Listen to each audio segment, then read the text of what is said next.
Alhamdulillahilladzi birahmatihi yatarahamu ibaduhul mu'minun wa bi hidayatihi yahtadid dhalun wa bi taufiqihi yartaji'u dhalimun wa ashhadu an la ilaha illallah wahdahu la syarikalah wa ashhadu anna Muhammadan abduhu wa rasuluhu alladzi la nabiyya ba'dah. Hadirin ikhwati iman rahimakumullah, teman-teman yang saya muliakan, puji dan syukur kita panjatkan kehadirat Allah Subhanahu wa taala. Alhamdulillah, dengan izin dan takdir dan pertolongan Allah, kita disampaikan Allah di salah satu bulan di antara 4 bulan yang dimuliakan dalam Islam. Baik teman-teman, kita akan masuk ke ayat selanjutnya berkaitan dengan memahami kembali Ummul Quran. Dan sebagaimana yang disebutkan tadi oleh pimpinan acara, kita masuk ke ayat ketiga surat Al-Fatihah. Mohon maaf saya belum sempat mengetik, jadi pakai ini aja. Ayat ketiga surat Al-Fatihah, teman-teman, ada yang tidak hafal? Billy tak apa? Ar-Rahman Ar-Rahim. Ar-Rahmanir Rahim.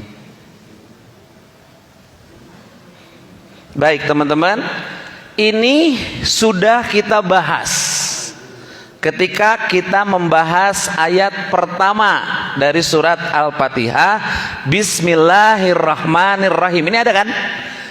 Ada Ar-Rahman Ar-Rahimnya.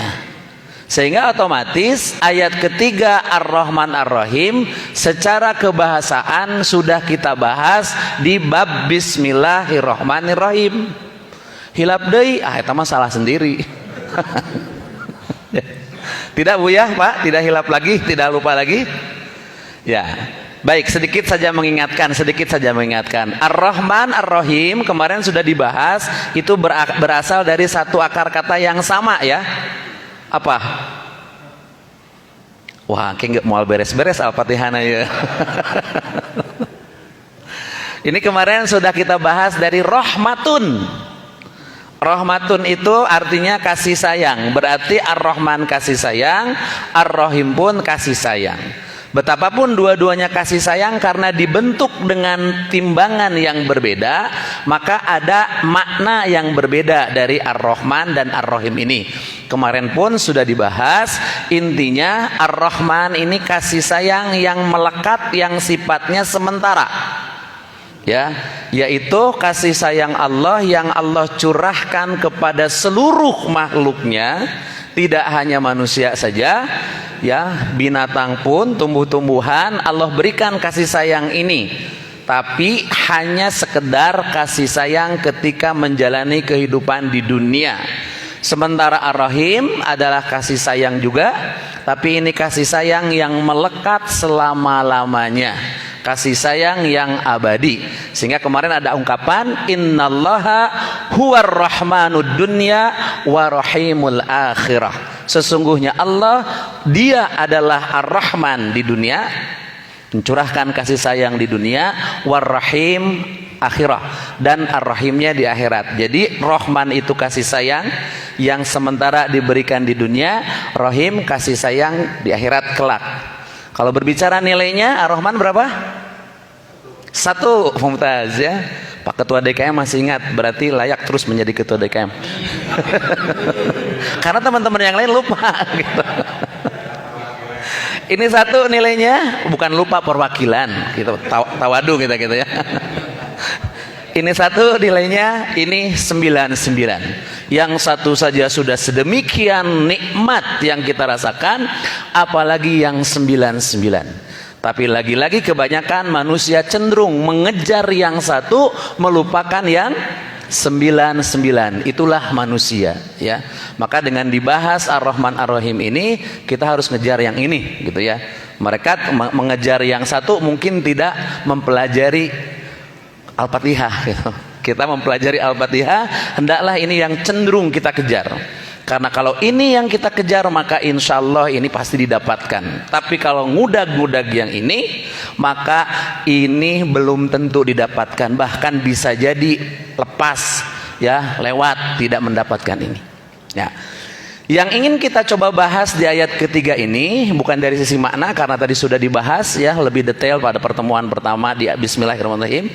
Yang kita akan bahas adalah hikmah pengulangan kalimat Ar-Rahman Ar-Rahim. Kenapa disebut pengulangan? Karena di Bismillah pun sudah disebutkan Bismillahirrahmanirrahim. Nah, kenapa kemudian harus diulang? Di sini ada hikmah, ya. Apa hikmahnya? Di ayat sebelumnya kan Allah menjelaskan segala puji bagi Allah Rabbul Alamin, Rabb pemelihara, Al-Alamin seluruh alam. Kemudian ayat selanjutnya Ar-Rahman Ar-Rahim ini ingin menegaskan, ingin menguatkan, ingin menjelaskan bahwa tarbiyah Allah, pemeliharaan Allah terhadap seluruh alam yang disebut di ayat sebelumnya semata-mata berangkat dari kasih sayang Allah kepada seluruh alam.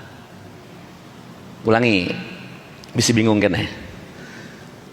Hikmah diulangnya kalimat Ar-Rahman Ar-Rahim ini ingin menegaskan bahwa pemeliharaan Allah yang disebut di ayat sebelumnya Alhamdulillahi Rabbil Alamin, pemeliharaan Allah terhadap seluruh alam ini berangkat dari kasih sayang Allah. Dengan kata lain, pemeliharaan Allah terhadap seluruh alam, khususnya terhadap manusia, bukan Allah hendak mengambil manfaat dari apa yang Allah peliharanya, bukan Allah hendak menolak bala dari apa yang Allah pelihara, tapi sekali lagi semata-mata karena Rahman Rahimnya Allah. Ini akan sangat berbeda dengan makhluk yang memelihara makhluk yang lainnya. Ya, kalau teman-teman Bapak Ibu miara sapi, ya, memelihara sapi, maka sudah bisa dipastikan seapik-apiknya Bapak. Kenapa Bapak apik sekali memelihara sapi, memberikan makanan yang bagus-bagus, bahkan memberikan obat gitu ya. Kenapa? Karena Bapak hendak mengambil manfaat dari sapi yang Bapak pelihara. Setuju tidak? Pasti. Kenapa diberikan makanan-makanan yang bagus? Kenapa bahkan diobat? Agar nanti pada saatnya tuh. Apa pada saatnya? Pada saat Idul Adha, Bapak bisa menjual sapi itu dengan harga yang mahal. Pamrih berarti di sana ada pamrih. Saya mah bukan untuk dijual, untuk apa tuh? Agar setiap hari bisa memeras susu sapinya.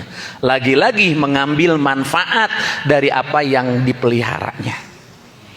Atau ngukut hayam, gitu ya. Ngukut hayam minimal menang endog hayamna gitu. Ya.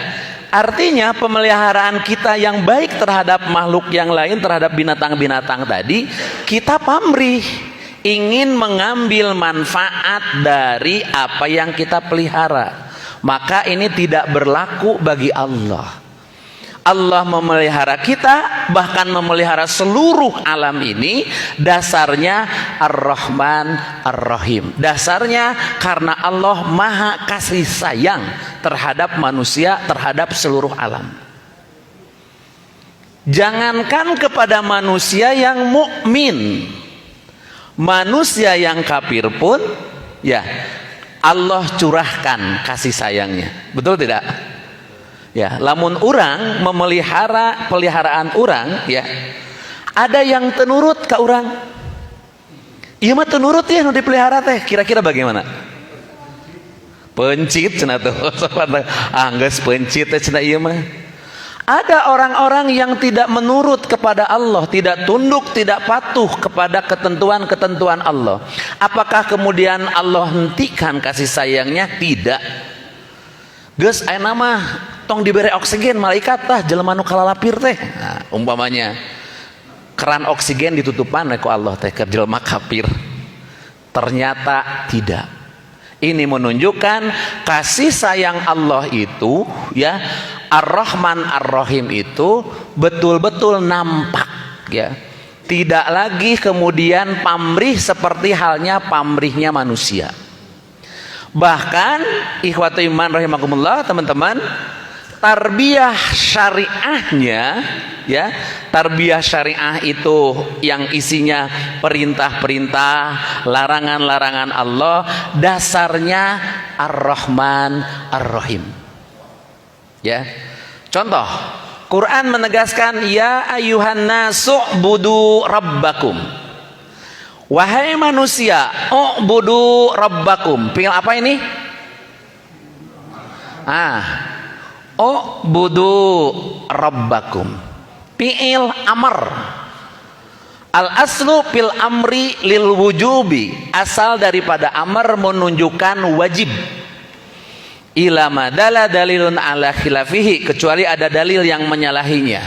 Tidak ada dalil yang menyalahi bahwa ibadah bagi annas, bagi manusia itu wajib hukumnya.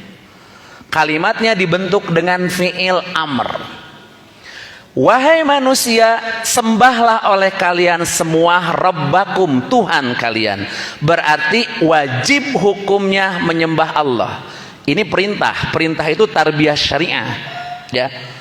Apakah kemudian dengan adanya dalil ini menunjukkan Allah ingin disembah? Kan kalimatnya ya ayuhan nasu budu rabbakum. Wahai manusia, sembahlah oleh kalian Tuhanmu. Apakah maksudnya Allah ingin disembah? Cing ya.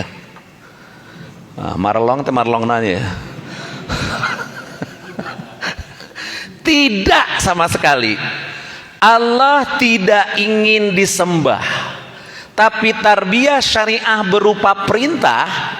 Perintah-perintah yang Allah sampaikan, yang Allah tetapkan kepada manusia semata-mata berangkat lagi dari Ar-Rahman Ar-Rahimnya Allah. Artinya, sekalipun Allah tidak disembah oleh seluruh manusia, Allah tidak akan pernah turun tahtanya dari Rabbul Alamin, dari yang maha kuasa, yang maha kaya. Wah, eureun nama jadi yang maha kuasanya. Kenapa? Manusia tidak menyembah Allah, tidak taat kepada Allah, turun Allah tahtanya? Tidak sama sekali. Semua beribadah kepada Allah, Allah tetap Rabbul Alamin. Jadi hikmah diperintahkannya manusia beribadah kepada Allah bukan Allah hendak mengambil manfaat dari ibadahnya manusia, tapi sekali lagi berangkat dari Rahman Rahimnya Allah, yang justru dengan ibadah manusia ini maka manusia sendiri yang akan mendapatkan manfaat dari ibadahnya. Itulah soluha, amal soleh teh. Kan soluha teh artinya cocok atau manfaat gitu. Ya, jadi dengan beribadahnya semua manusia maka manfaatnya akan kembali kepada dirinya. Allah sama sekali tidak butuh ibadah kita. Bahkan dalam surat Ad-Dariyat dijelaskan ya, wa ma khalaqtul jinna wal insa illa liya'budun. Ayat selanjutnya, ma uridu minhum mirrizkin. Aku sedikit pun tidak menghendaki, tidak menginginkan untuk diberi rizki oleh mereka manusia. Wa ma uridu ayyutimun, dan sekali-kali aku pun tidak meminta makanan kepada manusia. Innallaha, sesungguhnya Allah, huwar razzaqu, dialah yang maha memberi rizki. Dzul quwatil matin, lagi memiliki kekuatan yang sangat kokoh tuh ya. Ayat ini menegaskan perintah ibadah yang dalam surat Ad-Dariyat redaksinya khobariyah. Kalau dalam ini redaksinya langsung perintah. Kalau dalam surat Al-Baqarah ini perintah. Kalau dalam Ad-Dariyat redaksinya khobariyah. Wa ma khalaqtul jinna wal insa, dan tidaklah aku ciptakan jin dan manusia kecuali untuk beribadah. Itu khobariyah, maknanya sama, perintah. Ya, jadi sekali lagi perintah ibadah itu Allah sama sekali tidak butuh untuk diberikan rizki oleh manusia, untuk diberikan makanan oleh manusia, karena sesungguhnya Allah lah yang maha pemberi rizki, Allah lah yang memiliki kekuatan yang kokoh. Sehingga cek orang Sunda mah rek iman tinggal prak, rek kafir tinggal pek, rek munafik tinggal pek, rek kupur tinggal prung gitu. Rek iman tinggal prak, rek kupur tinggal prung, rek munafik tinggal pek. Konsekuensinya akan balik kepada dirinya. Tadi dibacakan oleh imam, wa may yashkur fa innama yashkuru li nafsihi. Naon hubunganna? Aya. Wa ma yashkur. Wa man yashkur. Makasih. Wa man yashkur fa innama yashkuru li nafsihi. Saya tidak ada rekayasa ya dengan imam ya. Ini kebetulan imam baca ini surat Luqman yang dibaca oleh imam tadi. Ada kalimat wa may yashkur fa innama yashkuru li nafsi. Ini erat kaitan dengan yang kita bahas. Waman, dan siapa orang yang yashkur, dia bersyukur. Ma huwa syukur? Apa syukur teh? Syukur teh ibadah. Karena syukur itu menggunakan seluruh nikmat yang Allah berikan kepada seorang hamba, atau seorang hamba yang menggunakan seluruh nikmat yang Allah berikan kepadanya cocok sesuai dengan maksud Allah memberikan nikmat tersebut. Hidup adalah nikmat. Maka kita tanyakan, apa maksud Allah menghidupkan kita? Ayat tadi, wa ma khalaqtul jinna wal insa illa liya'budun. Tidaklah aku ciptakan jin dan manusia kecuali supaya mereka beribadah kepadaku. Berarti wujud nyata dari syukurnya kepada Allah itu adalah ibadah. Jadi kalau ada orang yang syukuran saminggu sekali numpeng tapi tara ibadah, hakikatnya dia kufur. Karena syukur yang sesungguhnya ibadah. Wios tenumpeng ge. Bade numpeng terus ibadah, cocok, lebih bagus lagi gitu ya. Nu hadirna loba. Kalau pengajian ada syukuran. Ya, maka siapa yang bersyukur kepada Allah, siapa yang beribadah kepada Allah, tunduk taat kepada Allah, fa innama, lihat Pak, ini adat hasar Pak, inama itu cek para santri mah adat hasar. Adat hasar teh cek Sunda mah ngan eta wungkul, ngan eta-etana. Maka sesungguhnya hanyalah maka saestuna ngan wungkul. Yashkuru, dia bersyukur, maksudnya kebaikan dari syukurnya itu, kebaikan dari ibadahnya tersebut linapsihi, bagi dirinya, bukan lillahi, bagi Allah, tidak. Wa may yashkur fa innama yashkuru lillah, tidak. Wa may yashkur fa innama yashkuru li nafsi. Siapa orang yang bersyukur, beribadah kepada Allah, maka sesungguhnya hanyalah kebaikan dari syukurnya itu, kebaikan dari ibadahnya itu untuk dirinya. Inilah yang dimaksud dengan perintah yang apabila dilakukan perintah tersebut keuntungannya untuk yang diperintah. Sekali lagi, perintah yang apabila dilakukan perintah tersebut maka keuntungannya untuk yang diperintah. Karena sudah sampaikan dulu ya, sejak zaman purba sudah sampaikan 3 kategori perintah. Ada perintah yang apabila dilakukan untuk keuntungan yang memerintah. Ada perintah yang dilakukan apabila dilakukan keuntungannya untuk yang memerintah dan yang diperintah, kedua belah pihak. Ada keuntungan, ada perintah yang apabila dilakukan keuntungannya untuk yang diperintah. Nah, perintah ibadah apapun, maka sesungguhnya berdasarkan ayat ini kebaikannya adalah untuk yang diperintah. Sholat, kebaikan sholat untuk yang sholat, bukan untuk Allah. Saum, kebaikan saum akan kembali kepada orang yang diperintahnya. Zakat, infak, sedekah, haji, ibadah apapun, sekali lagi harus kita tegaskan dan harus kita yakini, maka kebaikannya untuk diri kita. Hayong bukti kita detailkan, boleh mangga. Sholat dari waktu ke waktu itu akan menghapus dosa-dosa orang yang melaksanakan sholat tersebut. Oleh Rasulullah digambarkan, orang yang sholat 5 waktu itu laksana seseorang yang mandi di sungai yang bersih, dan mandinya itu 5 kali sehari, bukan sehari, betul ya, 5 kali sehari, bukan 5 hari sekali, beda. 5 hari sekali dengan 5 kali sehari, beda. Orang yang sholat 5 waktu, kata Nabi, bagaikan orang yang mandi di sungai 5 kali sehari. Ketika Nabi tanyakan kepada sahabat, hal yabqa, kira-kira masih ada nggak kotoran yang melekat pada orang tersebut? Maka para sahabat serempak mengatakan, la yabqa, la ya Rasulullah, tidak akan ada kotoran ya Rasulullah. Kenapa? Karena dia mandi 5 kali sehari. Lamun sehari, lamun 5 hari sekali mungkin masih banyak dakinya, tapi ini mah 5 kali sehari. Bayangkan, rek aya daki dibersihkan deui, rek aya daki dibersihkan deui. Kata Rasulullah, itulah gambaran sholat 5 waktu.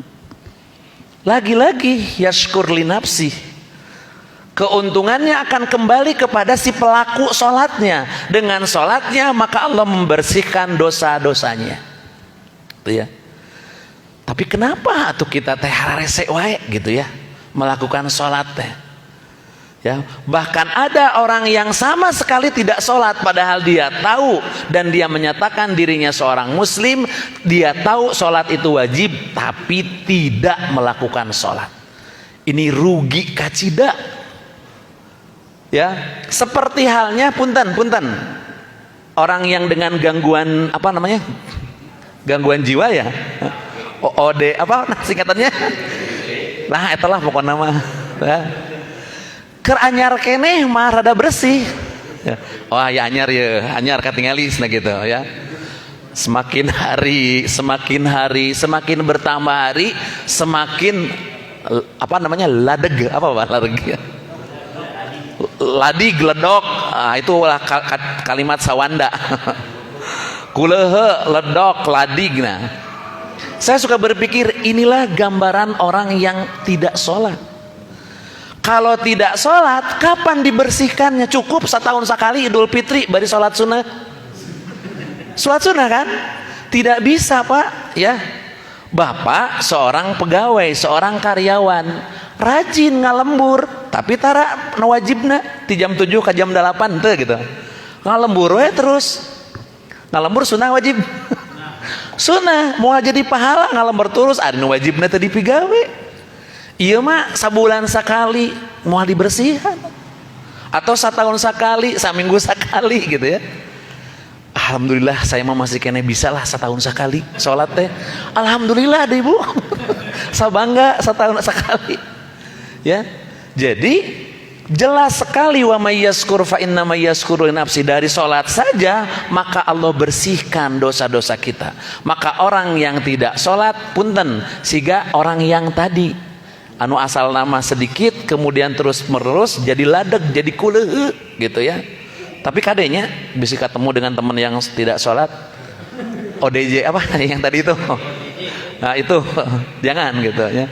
Ini gambaran saja. Bagaimana dengan saum? Saum pun begitu.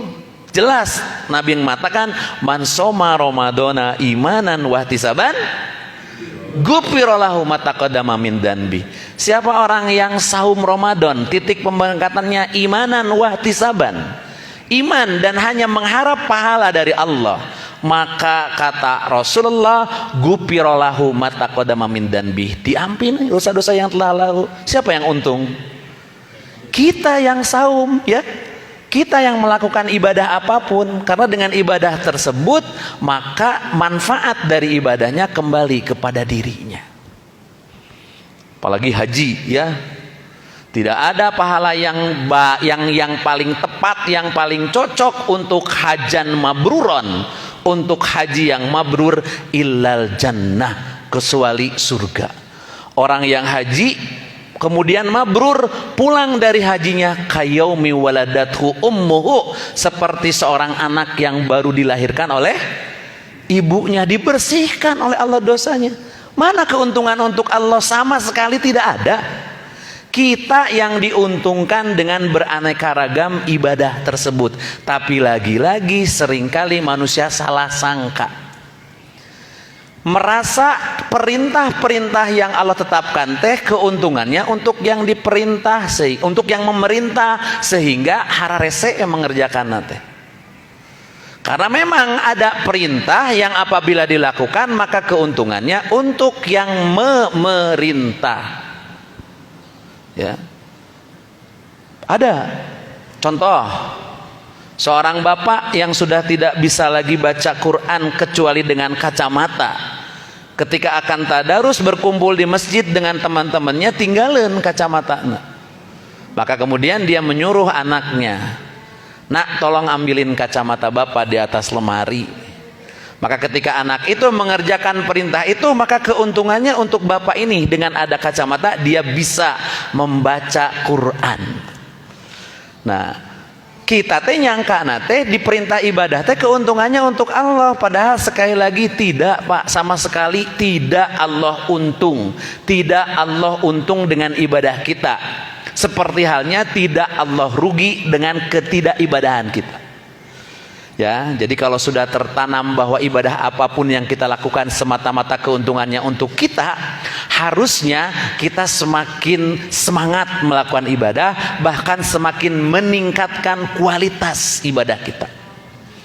Karena semakin baik kualitas ibadahnya, semakin baik, semakin banyak manfaat untuk dirinya, ya. Maka sekali lagi, tarbiyah syariah yang Allah tetapkan itu pun sebetulnya hakikatnya untuk keuntungan orang-orang yang diikat dengan syariah tersebut. Dengan perintahkah, dengan larangannya, selama dia menjalankan perintah-perintah Allah maka keuntungannya untuk dia Allah tidak untung. Selama dia menjaga diri, menjauhi dari larangan-larangan yang sudah Allah tetapkan, maka kembali lagi keuntungannya untuk orang yang dilarang tersebut. Kenapa Homer dilarang? Ya, kenapa Homer dilarang? Pelarangan Homer itu sampai 4 tahapan, Pak, ya. Diawali dari Allah menegaskan, dan dari anggur dan korma, ya, kamu jadikan minuman-minuman yang memabukkan. Ini khobariyah dari Allah. Kurma dan anggur itu rizki dari Allah, rizki yang baik. Tapi sebagian dari kalian menjadikannya minuman-minuman memabukkan. Belum ada perintah haram, larangan haram. Maka sebagian orang, kebanyakan orang minum khomer dari anggur dan korma. Itu tahapan pertama, informasi dari Allah. Tahapan kedua, yas'alunaka anil khamri wal maisir. Mereka bertanya kepada Muhammad tentang khamr dan judi. Tahapan kedua. Maka Rasulullah menegaskan di dalam keduanya, fihima, dalam khamr dan judi itu ada manfaat, adalah dosa besar dan ada manfaatnya. Tetapi dosanya lebih besar daripada manfaatnya. Belum ada larangan haram. Orang masih meminum khamr, meskipun sebagian sudah ada yang berhenti. Turun tahapan ketiga, wala taqrabus sholata wa antum sukaro. Ini tahapan yang ketiga. Jangan kalian mendekati sholat padahal kalian sedang mabok. Aya nu sholat mabok, aya. Kenapa bisa terjadi? Karena pada saat itu khamr belum diharamkan. Maka sebagian sahabat ada yang masih meminum khamr. Cuma celakanya minum khamrnya waktunya deket, karena waktu sholat mepet. Maka ketika datang waktu sholat, sholat dalam keadaan fly, terbang gitu. Maka akhirnya kalimat-kalimat Allah yang dia ucapkan tidak benar gitu, karena dalam keadaan tidak sadar. Ya, kita aja yang sadar sering tidak benar. Ya, komo teu sadar gitu. Ya, kuduna la a'budu ma ta'budun. Kalau ini a'budu ma ta'budun. Harusnya kami tidak akan beribadah, menyembah apa yang kalian sembah. Ini kami akan menyembah apa yang kalian sembah. Ini maknanya jadi sangat-sangat kontradiktif gitu ya. Turun ayat wala taqrabus sholata wa antum sukaro. Maka kemudian orang mengatur minumnya jangan mendekati waktu sholat. Nurada panjang weh, geus isa. Nah, geus isa orang mabok gitu. Tidur kan setelah play dia tidur. Bangun subuh seger. Sholat subuh tuh. Jadi mabok jalan, sholat jalan gitu. Kenapa? Sekali lagi belum ada larangan haram. Tapi ketika turun surat Al-Maidah, innamal khamru wal maisiru wal ansobu wal ajlamu rizun min amalis syaiton, ini yang menegaskan keharaman khamr. Tahapan keempat, ya. Innamal khamru, pakai innama lagi, ada tasar. Sesungguhnya hanyalah tuh, ya. Sesungguhnya hanyalah khamr wal maisir dan judi. Wal ansob. Ansob itu mengundi nasib dengan panah. Wal azlam. Ansob itu sembelihan untuk berhala. Azlam mengundi nasib dengan panah. Maka disebutkan ini adalah perbuatan setan. Jelas ini haram. Maka hebatnya sahabat ketika diinformasikan bahwa khamr itu haram mulai saat itu, sahabat sami'na wa ata'na. Semua yang memiliki khamr di tempatnya, karena khamr itu Pak zaman dulu itu bisa dijadikan warisan. Membuat khamr yang bagus ya, ditanam di dalam tanah, baik dari anggur ataupun dari kurma ya, dibiarkan tahunan gitu. Kemudian jadi homer, ini menjadi warisan bagi anak-anaknya dan merupakan kebanggaan.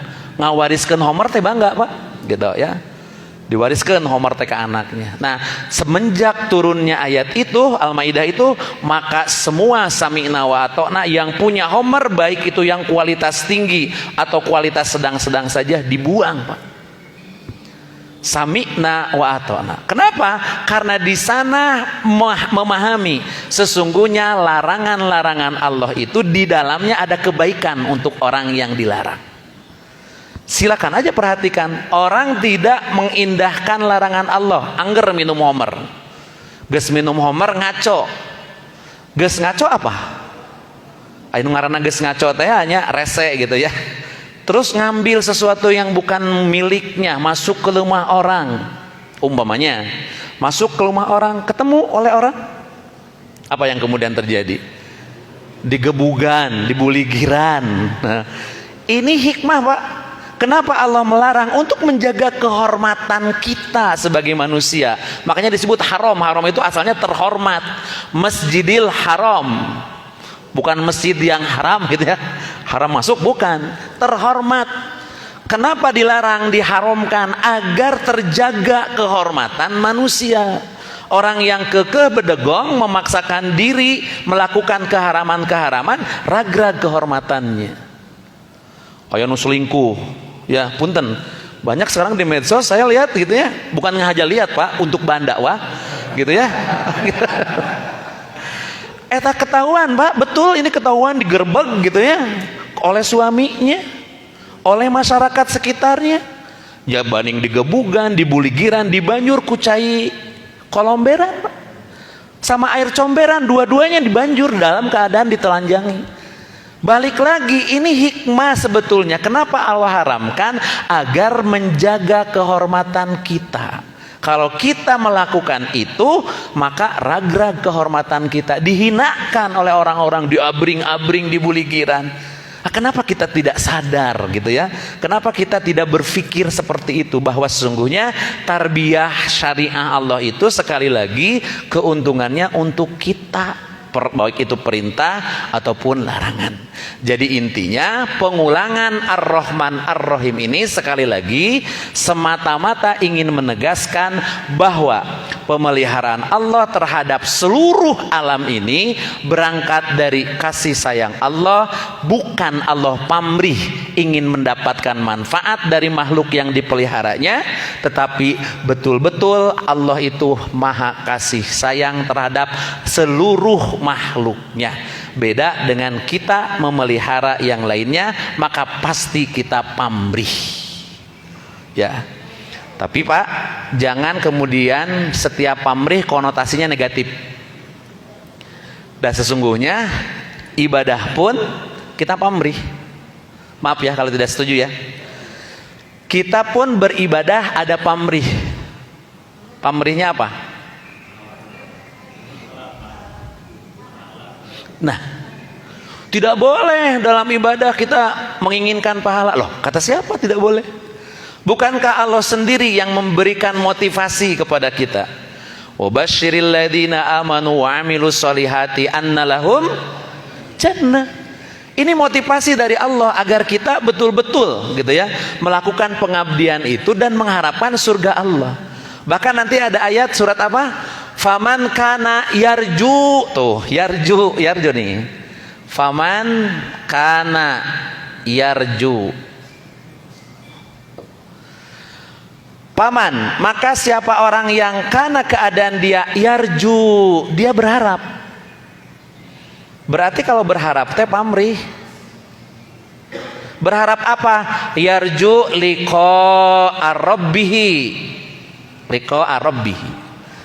Dia berharap untuk bertemu dengan Tuhannya, maka kata ayat ini falyamal amalan solihan wala yusrik bi ibadati rabbih ahada.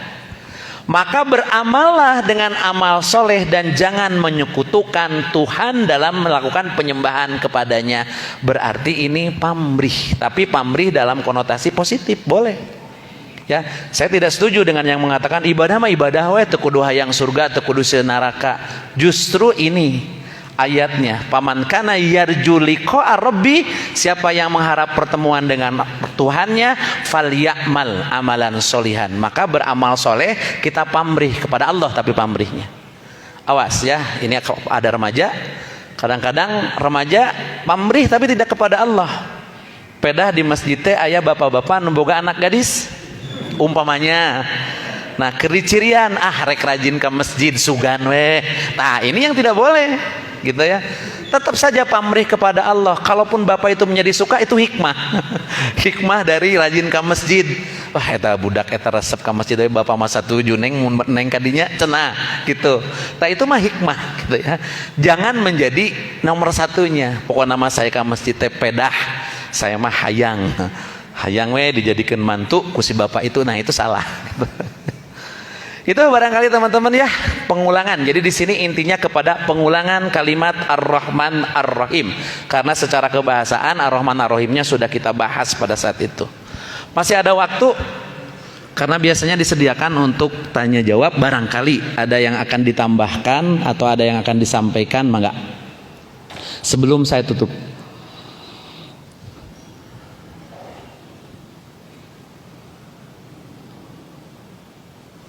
Ya, karena semuanya kebingungan.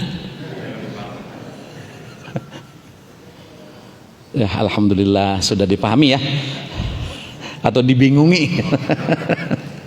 Ya, berarti teman-teman harus ada perubahan sikap dari kita. Setelah kita memahami bahwa semuanya tarbiyah Allah itu karena kasih sayang Allah, yuk kita lebih semangat lagi untuk menjadi Abdullah yang sesungguhnya. Semakin kita semangat, semakin kita meningkatkan kualitas pengabdian kita kepada Allah, maka keuntungan semakin besar disediakan oleh Allah Subhanahu wa taala. Ya. Cuma masalahnya kan keuntungan di sini goib. Ya. Tidak terlihat langsung. Ya. Kalau sekiranya terlihat langsung seperti terlihatnya hadiah di mall, dengan sebab belanja sekian kelipatan mendapatkan mobil nanti ngajugrug di mall katingali, wah orang teh berlomba-lomba. berlomba-lomba untuk mendapatkan mobil hiji nu balanja ribuan, mual menang KB. Tapi kalau dengan pahala yang goib yang Allah sediakan, tidak akan ada istilah teka bagian. Selama kita memenuhi kriteria-kriteria untuk layak mendapatkan pahala-pahala tersebut, maka semuanya kebagian. Tidak akan ada yang tidak kebagian.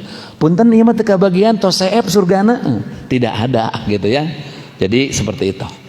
Baik teman-teman, itu saja yang kita bisa bahas dalam rangka memahami kembali Ummul Quran surat Al-Fatihah ayat ketiga. Mudah-mudahan dengan dibahas seperti ini kita semakin yakin dengan Ar-Rahman Ar-Rahimnya Allah, sehingga timbul keinginan kita untuk memperbaiki diri, meningkatkan kualitas kita sebagai hamba Allah yang tunduk, patuh, taat kepada segala peraturan-peraturan yang telah Allah tetapkan. Mudah-mudahan ada guna dan manfaatnya. Yang benarnya mutlak dari Allah dan Rasul, sementara yang kelirunya karena keterbatasan saya, mohon maaf yang sebesar-besarnya.